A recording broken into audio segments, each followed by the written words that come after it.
రావాల్సిందిగా కోరుతున్నాం. ఎంపీటీసీ సభ్యులు సర్పంచులు అందరూ వేదికకి రావాల్సిందిగా కోరుతున్నాం. దయచేసి ఈ కుడిపక్క ఎడపక్క ఎవరు ఉండకుండా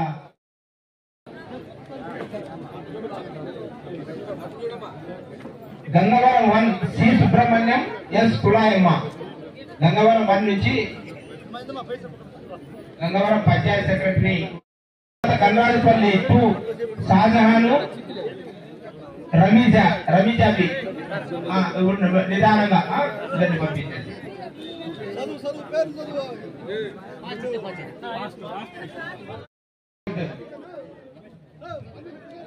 అందరూ కూర్చోండి. లేదు వాలంటీర్స్ అందరూ ఎవరిని లేనికుండా చూడండి. వాలంటీర్స్ మన వెల్ఫేర్ స్టేబుల్ ఎవరు లేనికుండా చూడండి. అందరు కూర్చోండి దయచేసి. రావాల్సిందిగా కోరుతున్నాం. ఎంపీటీసీ సభ్యులు సర్పంచులు అందరూ వేదికకి రావాల్సిందిగా కోరుతున్నాం. దయచేసి ఈ కుడిపక్క ఎడపక్క ఎవరు ఉండకుండా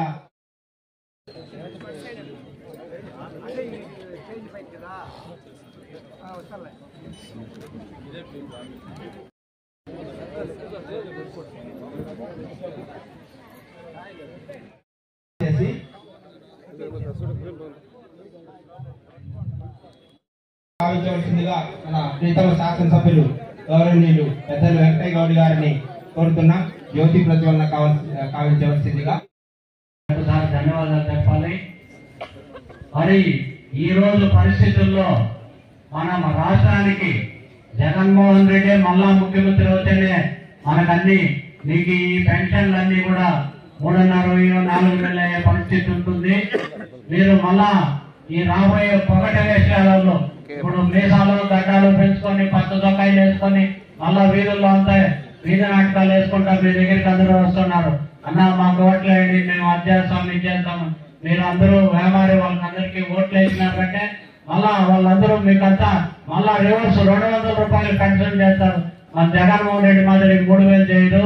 ఇవన్నీ కూడా మీరు గమనించుకుంటూ రాబోయే కాలంలో మళ్ళా కూడా మన జగన్మోహన్ రెడ్డి, మన యువ ఎమ్మెల్యే వెంకయ్య గౌడ్ గారిని, మన పెద్దిరెడ్డి రామచంద్రారెడ్డి గారి నాయకత్వంలో చిత్తూరు జిల్లాలో అందరూ ఎమ్మెల్యేలు కూడా మనం గెలిపించుకోవాలని, మరియు ఈ రోజు మీకు కొంచెం కాలాతీతమైంది కాబట్టి మేము క్లుప్తంగా మాట్లాడి ఈ ప్రోగ్రామ్ని దిగ్విజయం చేయాలని భావిస్తున్నాము. ఈ రోజు నాకు ఈ అవకాశం ఇచ్చిన అందరికీ ధన్యవాదాలు తెలుపుతున్నాను.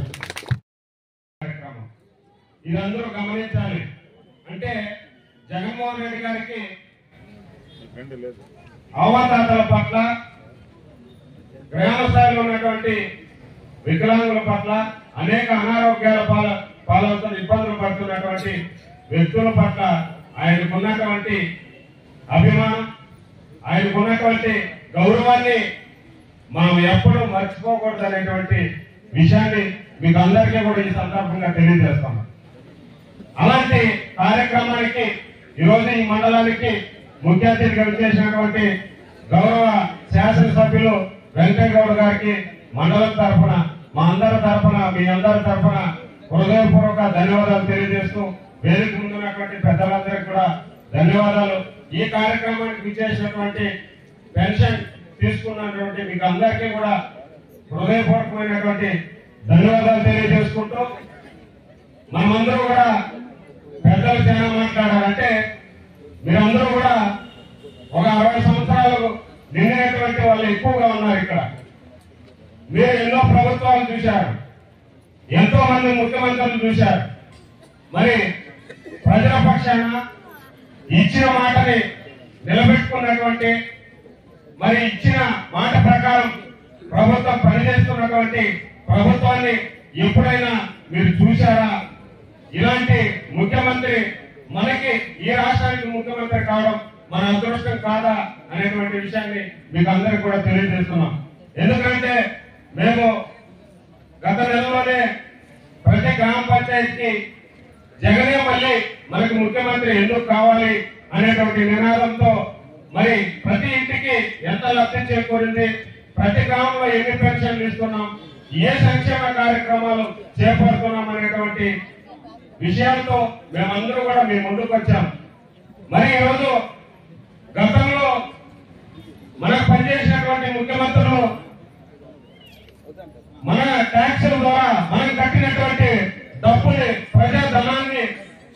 మరి 75 ఏళ్ల స్వతంత్రంలో ఎక్కడికి తీసుకెళ్లారు ఈ డబ్బంతా కూడా, మరి ప్రజలకు ఎందుకు పంచిపెట్టలేదు ఈ డబ్బంతా కూడా అనేటువంటి విషయాన్ని మనం అందరూ కూడా మనసుతో ఆలోచన చేయాలి.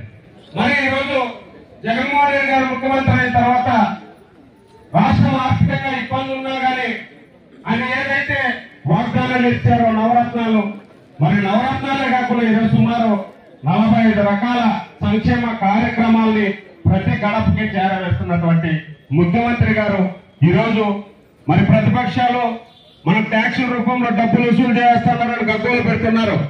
మరి మనం పుట్టినప్పటి నుంచి ఏ విధంగా నిత్యావసర ధరలు గాని వస్తువులు గాని పెరుగుతున్నాయో మనకు అందరికీ తెలుసు. ఇది మన ఒక్క రాష్ట్రంలోనే కాదు, దేశవ్యాప్తంగా జరుగుతున్నటువంటి కార్యక్రమాలు. మరి దాన్ని పట్టుకొని ఈరోజు మనల్ని ప్రజల్ని కన్ఫ్యూజన్ చేస్తూ మరి అధికారం కోసం 14 సంవత్సరాలు ముఖ్యమంత్రిగా ఉన్న చంద్రబాబు నాయుడు మరి ప్రజలకి ఇన్ని సంక్షేమ కార్యక్రమాలు ఎందుకు చేయలేదు అని మేము సూటిగా ప్రశ్నిస్తున్నాం. మీరు కూడా మన ఇంటి వద్దకు వస్తే మీరు కూడా మా తరఫున మీ తరఫున ప్రశ్నించాలి. ఎందుకంటే మనము రాబోయే ఎలక్షన్ లో మరి తెలుగుదేశం నాయకులు మాట్లాడని మనం అత్యాశతో మనం ఏదైనా ఓటు మార్పిడి చేస్తే నిజంగా మనకి మనంగా శిక్ష వేసుకున్నట్లే. ఎందుకంటే 14 ఏళ్లలో వాళ్ళు లాస్ట్ 14వ సంవత్సరంలో సుమారు 600 హామీలు ఇచ్చి ఏ హామీ కూడా నెరవేర్చలేదు. అదంతా మీకు అందరికీ తెలుసు. కాబట్టి గతంలో పనిచేసినటువంటి ముఖ్యమంత్రులు ఏ కార్యక్రమాన్ని చేయలేదు. కాబట్టి మరి ఈ 4.5 సంవత్సరంలో మనకు అనినిత్యం మన కోసం సంక్షేమ కార్యక్రమాల్ని ఏర్పాటు చేస్తూ ఈరోజు గ్రామీణ ప్రాంతంలో రైతులకు అనేక కార్యక్రమాలు, అదేవిధంగా ప్రతి ఒక్కరు కూడా ఆరోగ్యంగా ఉంటే ఆ కుటుంబం బాగుంటుంది అనేటువంటి లక్ష్యంతో హెల్త్ క్లినిక్ సెంటర్లు ఏర్పాటు చేస్తూ మరి ఇంటి దగ్గరకే డాక్టర్లు ఏర్పాటు చేస్తూ ప్రతి ఒక్కరికి ఈ రోజు ఎన్నో రకాల జబ్బులతో ఇబ్బంది పడుతున్నటువంటి వృద్ధులకు కానీ వికలాంగులకు కానీ సామాన్య ప్రజలకు కూడా వైద్యాన్ని పూర్తి స్థాయిలో అందుబాటులోకి తీసుకొచ్చి మరి కరోనా కష్టకాలం లాంటి వ్యాధుల నుంచి మరి ఎన్నో దీర్ఘకాలిక వ్యాధుల నుంచి మనల్ని ఎప్పటికెప్పుడు కాపాడుకుంటూ ప్రజలకి దగ్గరగా చేరువైనటువంటి ఏకైక ప్రభుత్వం వైఎస్ఆర్సీపీ ప్రభుత్వం. మరి ఎందుకంటే ఇప్పుడు కొత్తగా మనకి టీడీపీ నాయకులు ప్రజల్లోకి వస్తున్నారు. ఒక్క విషయాన్ని మీకు అందరికీ కూడా తెలియజేస్తున్నాం. మరి కరోనా కష్టకాలంలో మనం అందరూ కూడా ఈ రోజు ప్రాణంతో ఉంటాం కాబట్టి మన ఇళ్ళ దగ్గరకు వచ్చి వాళ్ళు ఓట్లు అడుగుతున్నారు. అదే మనం కరోనాలో జగన్మోహన్ రెడ్డి గారి లాంటి మహానాయకుడు మనకు లేకుండా ఉండింటే, మనకి ఏదైనా ప్రాణాపాయాలు వచ్చింటే మనల్ని ఎవరు కాపాడేస్తారనేటువంటి విషయాన్ని మీరందరూ కూడా ఆలోచన చేయాలి. మరి అలాంటి కరోనా కష్టకాలంలో కూడా మన ఎమ్మెల్యే వెంకయ్య గౌడ్ గారు ప్రతి ఒక్క ఎంపీటీసీ సర్పంచ్ లీడర్ని కూడా మరి ప్రభుత్వం ఇస్తున్నటువంటి మరి ఏదైతే మనకి నిత్యావసర సరుకులు అందించిందో వాటితో పాటు కూరగాయలు కానీ మాకు ఏ ఇబ్బంది ఉన్నా అవన్నీ కూడా అందించి ప్రజలకి దగ్గరగా ఉండండి, ప్రజలకు అందుబాటులో ఉండండి అని ఆయన కూడా అందుబాటులో ఉంటూ ప్రతి ఒక్కరిని కూడా కాపాడుకుంటూ ముందుకు నడిచినటువంటి నాయకుడు వెంకయ్య గౌడ్ గారు.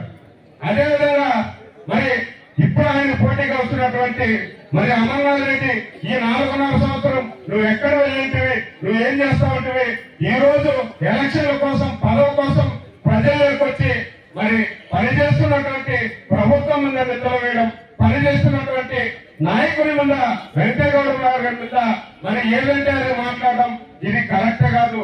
ప్రజలందరూ కూడా మనమందరూ కూడా వాళ్ళు ఎవరు ఎన్ని చెప్పినా ఆలోచించాలి. ఇంత మంచిగా మనకి అనునిత్యం మనం కాపాడుకుంటూ మన తల్లిదండ్రులు, మన అన్నదమ్ములు, మన దోపట్టోలు కూడా మనల్ని చూడలేనంతగా ఈ ప్రభుత్వం జగన్మోహన్ రెడ్డి గారు కానీ ఎమ్మెల్యే గారు కానీ మరి వైఎస్ఆర్సీపీ కార్యకర్తలు కానీ మరి అన్ని కూడా ఎక్కడ కానీ ఇబ్బంది పట్టుకున్న ప్రజలకి దగ్గరగా పనిచేస్తున్నటువంటి ఈ ప్రభుత్వాన్ని మీరు ఎప్పుడు ఖచ్చితంగా గుర్తు పెట్టుకోవాలి.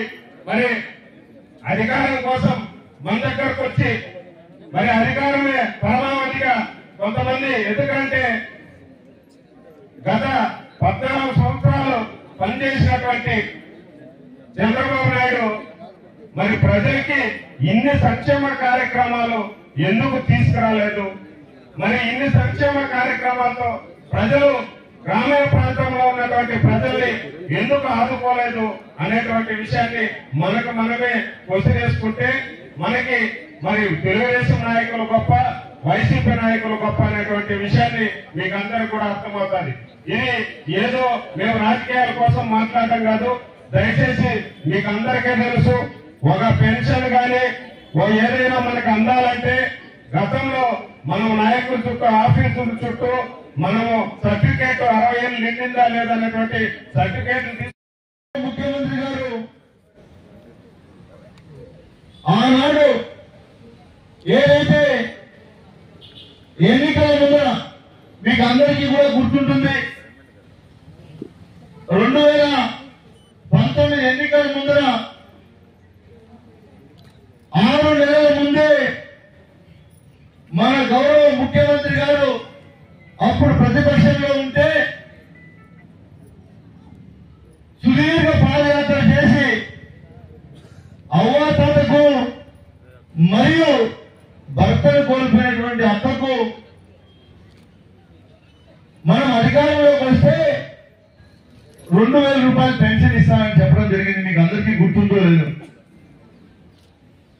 ఆ మాట చెప్పిన తర్వాత అప్పట్లో ఉన్నటువంటి చంద్రబాబు నాయుడు గారు అప్పటికే 4 సంవత్సరాల 10 నెలలు పబ్బం గడుపుకొని జగన్మోహన్ రెడ్డి గారు అవ్వాతాత అందరికీ కూడా మాట ఇచ్చేశారు. భర్తను కోల్పోయినటువంటి అక్కకు మాట ఇచ్చేశాడు. ఆయనకు మళ్ళీ ఎక్కడ మద్దతుగా ఓట్లేసి మళ్ళీ ఆయన ముఖ్యమంత్రి చేస్తారు అని ఆనాటి చంద్రబాబు నాయుడు ఎన్నికల ముందర మీకు అందరికీ కూడా గుర్తుంటుంది, ఎన్నికల ముందర ఆయన 2000 పెన్షన్ ఇవ్వడం జరిగింది. ఆ 5 సంవత్సరాలు 2000 ఇచ్చింటే ఎవరైనా ఉత్తర్వులు ఉన్నారా? అప్పుడు అవ్వాతంగా మీరు అందరూ గమనించండి. 5 సంవత్సరాలు ఆయన ముఖ్యమంత్రిగా ఉన్నాడు కదా, 1000 రూపాయలు పెన్షన్ ఇస్తూ వచ్చాడు. 2000 ఇచ్చింటే ఎవరైనా వద్దన్నారా? ఇవ్వలేదు. ఆ తర్వాత గౌరవ ముఖ్యమంత్రి గారు ఏదైతే జగన్మోహన్ రెడ్డి గారు ఎన్నికల్లో మనం అధికారంలోకి వస్తే 2250 నుంచి నేను 3000 రూపాయలు పెంచుతూ పోతానని చెప్పినటువంటి మాట కోసం ఈ ఆంధ్ర రాష్ట్రంలో జగన్మోహన్ రెడ్డి గారు ముఖ్యమంత్రిగా అయినటువంటి ఆ సందర్భంలో మొట్టమొదటి సంతకం వైఎస్ఆర్ పెన్షన్ కోసమే 2250 రూపాయల కోసమే మొదటి సంతకం పెట్టారు. గుర్తుపెట్టుకోండి అవ్వాతాత మీరందరూ కూడా. ఆ తర్వాత సంవత్సరం 2500 చేశారు. ఆ తర్వాత 2750 చేశారు. ఇచ్చినటువంటి మాట కోసం 3000 చేశాడా లేదా నేను మిమ్మల్ని అడుగుతా ఉన్నా ఈరోజు.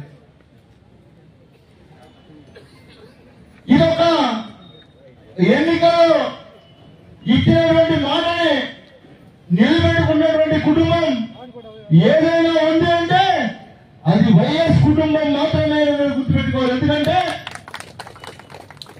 ఆనాడు రాజశేఖర రెడ్డి గారు ఎన్నికల ముందు ఇచ్చినటువంటి మాట కోసం ఆయన ముఖ్యమంత్రి అయితే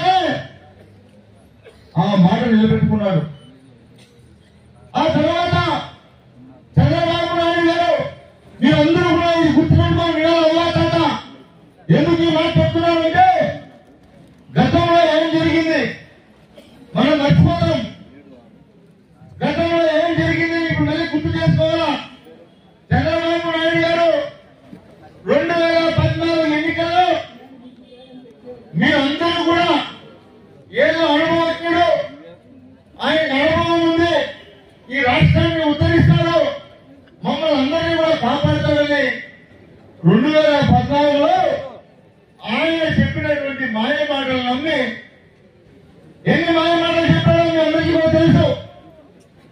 ఇలా చూశారు, యువత ఉంటే ప్రతి యువతకు ఇంటికి ఒక ఉద్యోగం ఇస్తానన్నాడు. ఎంతమంది మీ ఇంట్లో బిడ్డలకు ఉద్యోగాలు వచ్చాయి చంద్రబాబు ముఖ్యమంత్రిగా ఉన్నప్పుడు అడుగుతాను నేను. ఒక్క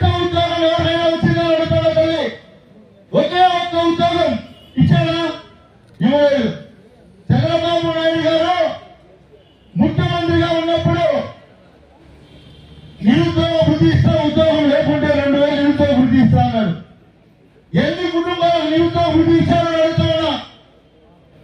అదేవిధంగా మీరు మరీ ముఖ్యంగా గమనించాలి, రైతులను చూసి రైతులకు మీ అందరూ రుణమాఫీ చేస్తా, మీరెవరు కూడా బ్యాంకులో ఉండే పాస్బుక్లు తీసుకురావద్దంటే మనం అధికారంలో కోసం నేను రైతు రుణమాఫీ చేస్తానని చెప్పాడు వాడు. అలా చెప్పాడు. అదేవిధంగా ఇలా చూసి అవ్వతాత ఇలా ఉంటే అవన్నీ మెల్ల చేయలేమైంది అంటే నేను కుదురు పెట్టేశాను, బ్యాంకులో కుదురు పెట్టానంటే అవ్వా నువ్వు భయపడద్దు, నువ్వు కుదురు పెట్టేటువంటి బంగారాన్ని నీ బీరువాలో తెచ్చి పెడతానని చెప్పాడు చంద్రబాబు నాయుడు. గుర్తుందా మీకు? ఎంతమందికి కుదురు పెట్టిన బంగారం నీ బీరువాలో తెచ్చి పెట్టాడు పెడతాడు చంద్రబాబు నాయుడు. ఆయన చెప్పినటువంటి ప్రతి మాట అబద్ధం గుర్తుపెట్టుకోండి. ప్రతి ఒక్క మాట కూడా కేవలం ఎన్నికల కోసం ఓట్లేసుకొని గెలిచి ప్రజలను మోసం చేశాడు తప్ప ఒకే ఒక్క హామీ కూడా నెరవేర్చలేదు. గుర్తుండలేదు మీ అందరికీ కూడా. ఇలా చెప్తూ పోతే 600 అబద్ధాలు హామీ ఇచ్చాడు, ఒక్క హామీ కూడా నెరవేర్చలేదు. ఈ రోజు ఆ హామీని ఆ మేనిఫెస్టో పెట్టేటువంటి వెబ్సైట్ కూడా డిలీట్ చేసేటువంటి ఘనత చంద్రబాబు నాయుడు గారు. గుర్తుపెట్టుకోండి. అలాంటి ఆయన ఈ రోజు ఈ 4 సంవత్సరాల 9 నెలలు చాలా గుర్తు కాలేదు. తెలుగుదేశం వాళ్ళకు కానీ చంద్రబాబు నాయుడు కానీ ఆంధ్ర రాష్ట్రంలో అవ్వతాత ఏమయ్యారు, రైతులు ఏమయ్యారు, యువత ఏమైందని ప్రజలు గుర్తు కాలేదు. హైదరాబాద్ లో ఉన్నాడు. ఎన్నికల సమయం వచ్చింది. ఇప్పుడు మళ్ళీ ఆంధ్రాలోకి వచ్చారు. వచ్చి జగన్మోహన్ రెడ్డి ఏమీ చేయలేదు. జగన్మోహన్ రెడ్డి వల్ల ప్రజలకు ఏమి లబ్ధి కలగలేదు. మళ్ళీ మేము అధికారంలోకి వస్తే ఏదో ఒక సామి చెప్తాను, బాబు షూరిటీ భవిష్యత్తుకు గ్యారంటీ అంట. మీరందరూ కూడా గుర్తుపెట్టుకోవాలి ఈ మాట. ఆయనకే ఇతరు షూరిటీ ఇస్తే మన జైలు నుంచి బయట వచ్చినాడు. అట్లాంటి ఆయన మనకేం షూరిటీ ఇస్తారు చెప్పండి? మీరందరూ గమనించండి. ఆయన వయసు 73 సంవత్సరాలు. 73 సంవత్సరాలు ఈ రాష్ట్రానికి ఏమీ చేయలేదు. ప్రజలను మధ్య పెడుతూ పార్టీలతో పొత్తు పెట్టుకుని 2014లో బీజేపీ, జనసేన, తెలుగుదేశం అన్ని పార్టీలు కలిసి వచ్చి ఆ రోజు పొత్తులో ముఖ్యమంత్రి అయినటువంటి చంద్రబాబు నాయుడు గారు. అంతకుముందు వాళ్ళ సొంత మామని వెన్నుపోటు పొడిచి ముఖ్యమంత్రి అయినటువంటి చంద్రబాబు నాయుడు. జగన్మోహన్ రెడ్డి లాగా తండ్రి ఆశయాలను నెరవేర్చడానికి ఈ ఆంధ్ర రాష్ట్ర ప్రజల భాగోగుల కోసం ఆయన ఏ రాజకీయాలకు రాలేదు. వచ్చినా ఆయన జగన్మోహన్ రెడ్డి లాగా ప్రజలకు సేవ చేయలేదు. గుర్తుపెట్టుకోండి. ఎందుకు ఈ మాట చెప్తున్నారంటే అవ్వదా ఈ రోజు ఒక మీ పెన్షన్ ఒక విషయమే కాదు నేను చెప్పేది. మీరందరూ కూడా గమనించాలి. 2019 ముందు మీ గ్రామాల పరిస్థితి ఎలా ఉన్నది? మీ గ్రామాల్లో ఎన్ని ఇళ్ళు కట్టుకున్నారు? అప్పుడు మనం అధికారంలోకి వచ్చిన తర్వాత మీ గ్రామాల్లో ఎన్ని ఇళ్ళు కట్టుకున్నారు?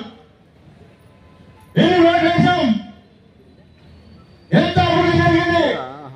సచివాలయాలు వచ్చాయి, రైతు భరోసా కేంద్రాలు వచ్చాయి, హాస్పిటల్ కూడా మీ ఊళ్ళో కట్టించారు. అంతకు ముందు చంద్రబాబు నాయుడు ఎందుకు చేయకపోయారు? ఈ రోజు ప్రతి గ్రామంలో వాలంటీర్లు పెట్టి మీకు అందరికీ కూడా తెలుసా, గతంలో మీరు పెన్షన్ తీసుకోవాలంటే పొద్దున నిద్రలేసి పంచాయతీ ఆఫీస్ పోవాల్సి వచ్చేది. నిజమే కదా? ఈ రోజు ఇచ్చినటువంటి అవ్వాతాతలను అందరూ అడుగుతా ఉన్నా, మీ బిడ్డలు ఏ రాష్ట్రంలో ఉండొచ్చు, ఎక్కడో ఉద్యోగాల్లో ఉండొచ్చు, వాళ్ళ సేవకు కొద్ది ఏదో పని చేసుకుంటా ఉండొచ్చు బయట. మీకు అందరికీ కూడా ఒకటే అడుగుతామని అందరూ ఈరోజు అవ్వాతాతలు గుర్తుపెట్టుకోండి. పొరపాటున మీ సొంత బిడ్డ ఏదైనా డబ్బులు పంపించే దాంట్లో డేట్ తప్పిందేమో కానీ ఒక్కతో వచ్చేసి మీకు పెన్షన్ ఇచ్చేదేమో తప్పిందా డేట్ జగన్మోహన్ రెడ్డి గారు వెళ్తున్నారు వాతాన్ని మీ ఇంటి దగ్గరికి వచ్చే వాళ్ళంటి తలుపు తట్టి అవ్వా తాత అని ఒకటైతే పెన్షన్ ఇస్తున్నారా లేదా? ఇంత మంచి మనసు ఉన్నటువంటి జగన్మోహన్ రెడ్డి గారిని ఈ రోజు ప్రతిపక్ష నాయకులు మాట్లాడుతున్నారు. ఒకే ఒక గంగవరం మండలంలో మనం అధికారంలో రాకముందు 2019 మార్చి నెలలో వచ్చినటువంటి పెన్షన్ గుర్తుపెట్టుకొని ఈ మండలం ఒక్క మండలం గురించి చెప్తా ఉన్నా 5,732 మంది మాత్రమే పెన్షన్దారులు ఉన్నారు అప్పట్లో ఈ మండలంలో. అంటే వాళ్ళకు కావలసినటువంటి వారికి మాత్రమే పెన్షన్ ఇచ్చారు. జన్మభూమి కమిటీలు పెట్టుకొని వాళ్ళకి కావాల్సినటువంటి వారికి పెన్షన్ ఇచ్చుకొని అప్పట్లో 2,000 రూపాయల పెన్షన్ లాస్ట్ నెలలో ఇస్తే కూడా అప్పుడు నెలకు ఖర్చు అయింది 1,21,34,000 రూపాయలు మాత్రమే ఒక నెలకు ఖర్చు అయింది. ఈనాటి ముఖ్యమంత్రి జగన్మోహన్ రెడ్డి గారు ముఖ్యమంత్రి అయిన తర్వాత ఒక గంగవరం మండలంలో 8,340 మంది పెన్షన్దారులు ఉన్నారు. అంటే దాదాపు 2,300 పెన్షన్లకు పెన్షన్దారులు పెరిగారు. ఎలా పెరిగారు? ఎలా పెరిగారు కదా? చంద్రబాబు నాయుడు ఉన్నప్పుడేమో 5,732 పెన్షన్లే వచ్చేవి. ఈ రోజు జగన్మోహన్ రెడ్డి ముఖ్యమంత్రి అయితే 8,340 పెన్షన్ ఎలా వస్తున్నాయి? చిత్తశుద్ధితో వాలంటీర్ వ్యవస్థను పెట్టి ప్రతి ఇంట్లో బిల్లులు పెట్టి ఎవరైతే అర్హులు ఉన్నారో 60 సంవత్సరాలు నిండినటువంటి ప్రతి ఒక్క అర్హుడికి నేరుగా సచివాలయం తీసుకెళ్లి అతను అక్కడే పెన్షన్ పెంచుతున్నటువంటి ఘనత జగన్మోహన్ రెడ్డి గారి గుర్తుపెట్టుకోండి.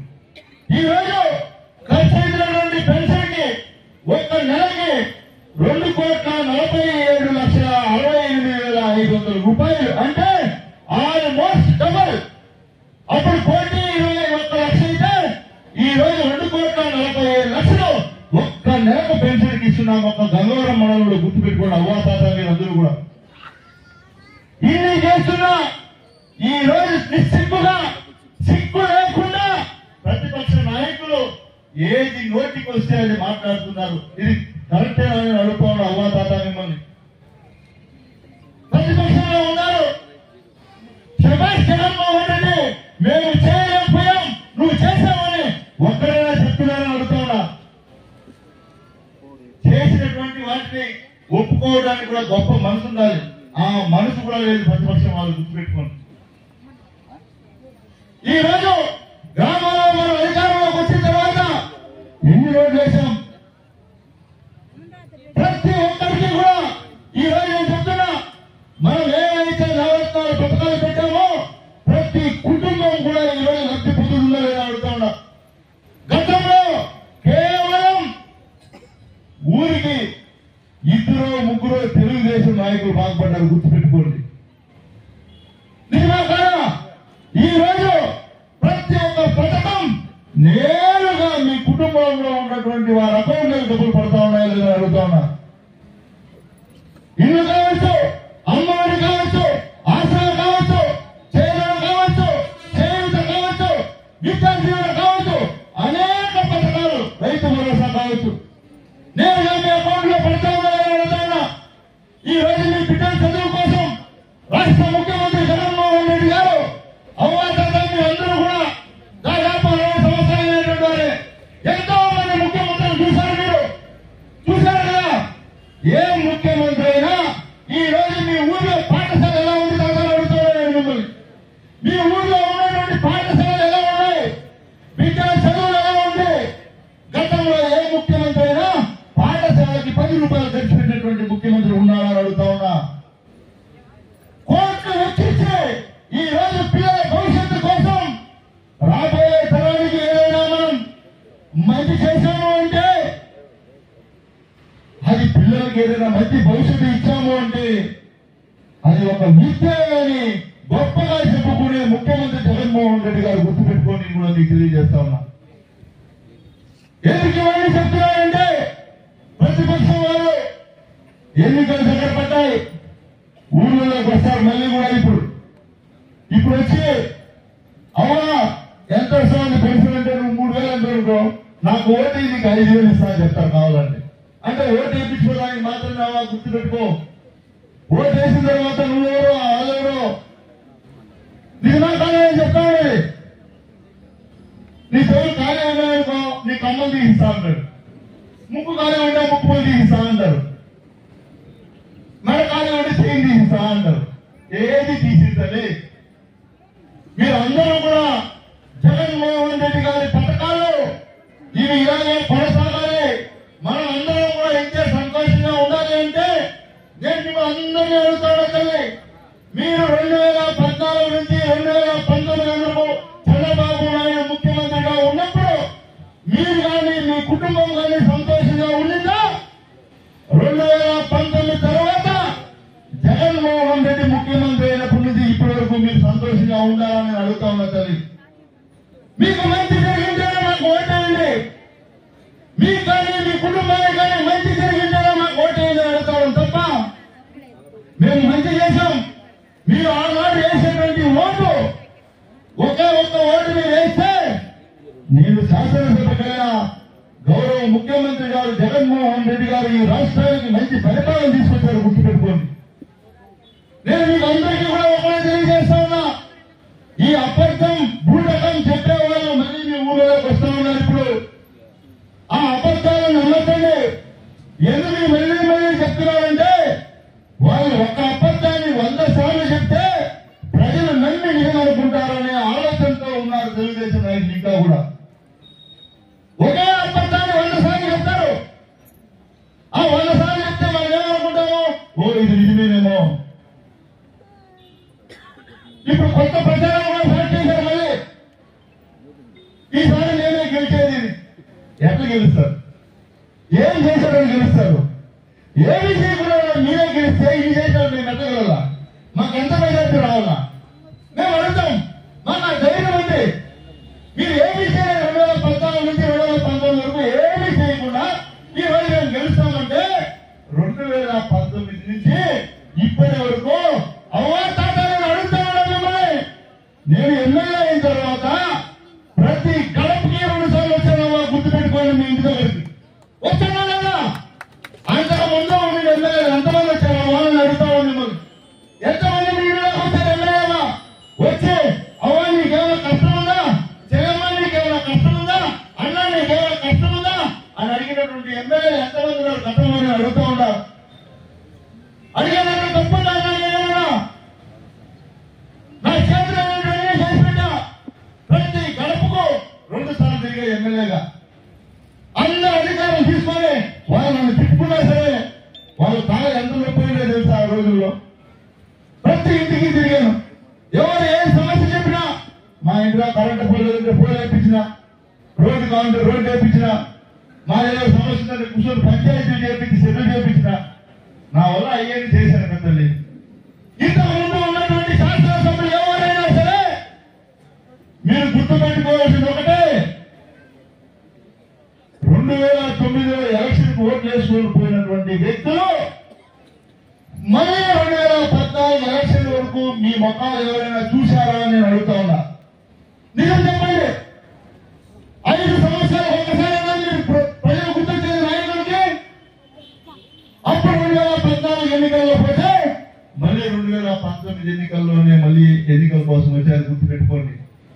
నేను అలా కాస్తలే, నేను అధికారంలో లేకుండా నేను ప్రతిపక్షంలో ఉన్నప్పుడు కూడా ప్రతి గడప గడపకు వచ్చే గుర్తుపెట్టుకోండి. ఆ తర్వాత మీ అధికారం ఇచ్చిన తర్వాత అధికారికంగా కూడా మీ గడప దగ్గరకు వచ్చాను, గుర్తుపెట్టుకోండి తెలియజేస్తా ఉన్నా. ఎందుకంటే తెలుగుదేశం నాయకులు మీ ఇళ్ళ దగ్గరకు వస్తే మీరు అడగాల్సింది ఒకటే ఒకటి, నాయన మీ అధికారంలో ఉన్నప్పుడు ఎందుకు మా ఇళ్ళ దగ్గర రాలేదు, మా బాగోగులు ఎందుకు చూడలేదు, జగన్మోహన్ రెడ్డి గారు మా బాగోగులు చూస్తున్నారు, మా భవిష్యత్తును నాశనం చేయతండి నాయన అని చెప్తే చాలా బాగుంటుందని కూడా మీకు తెలియజేస్తా ఉన్నా. కొత్తగా ఈ మధ్య బయట నుంచి జనాలు పంపించారు.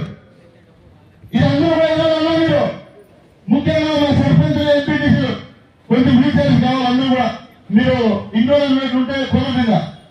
ఎందుకంటే సర్పంచులకి, ఎంపీటీసీలకి, ముఖ్య నాయకులకి, కన్వీనర్లందరికీ కూడా చెప్తా ఉన్నా, తప్పుడు ప్రచారంలో మొదలుపెట్టారు. తెలుగుదేశం వాళ్ళ గ్రామాల్లో బయట నుంచి జనాన్ని తెప్పించుకున్నారు. వచ్చి ఆ ఊళ్ళో వాడే మాట్లాడుకుంటూ ఉంటాడు. ఈసారి ఖచ్చితంగా తెలుగుదేశం గ్యారెంటీ వచ్చేస్తుంది. చంద్రబాబు నాయుడు ముఖ్యమంత్రి అయిపోతాడు అబ్బా అని చెప్తా ఉంటాడు. అంటే వాళ్ళు మాటలు కూడా చూసి పక్కన కూడా ఓటేస్తాడేమో అనే ఒక స్ట్రాటజీ దీన్ని. మౌత్ పబ్లిసిటీ అంటారు దీన్ని. ఇది స్టార్ట్ చేశారు ఇప్పుడు. అంటే అవ్వాతాతని, రైతుల్ని, చదువుకునే పిల్లల్ని అందరినీ కూడా ఇద్దరు బలి తీసుకుంటారు చంద్రబాబు నాయుడు వస్తే. గుర్తుపెట్టుకోండి, ఇది మాత్రం మీరు గుర్తుపెట్టుకోవాలి. అదేవిధంగా ప్రతి ఒక్క సర్పంచ్కి, ఎంపీటీసీకి, ముఖ్య నాయకులకు, వైఎస్ఆర్ కాంగ్రెస్ పార్టీలో ఉన్నటువంటి ప్రతి ఒక్క జెండా మోసినటువంటి కార్యకర్తకు తెలియజేస్తున్నా, ఈ రోజు నుంచి వాళ్ళు చెప్పే ప్రతి అబద్ధాన్ని తిప్పికొట్టాలి. గుర్తుపెట్టుకోండి, ప్రజల్లో అబద్ధాలు చెప్తున్నారు, మీరు నోరు తెరకుంటే అది నిజమని నమ్ముతారు ప్రజలు. గుర్తుపెట్టుకోండి కూడా మీకు తెలియజేస్తారు వైఎస్ఆర్ కాంగ్రెస్ పార్టీ నాయకులకు. ఎక్కడికక్కడ వాళ్ళు ఏం మాట్లాడితే అది నిజమా కాదో పరిశీలన చేసి అబద్ధం మాట్లాడితే అక్కడికక్కడే ప్రజలు తెలిసే విధంగా మీరు మాట్లాడాలని కూడా మీకు తెలియజేసుకుంటూ ఈ అవకాశం కల్పించిన అందరికీ కూడా నేను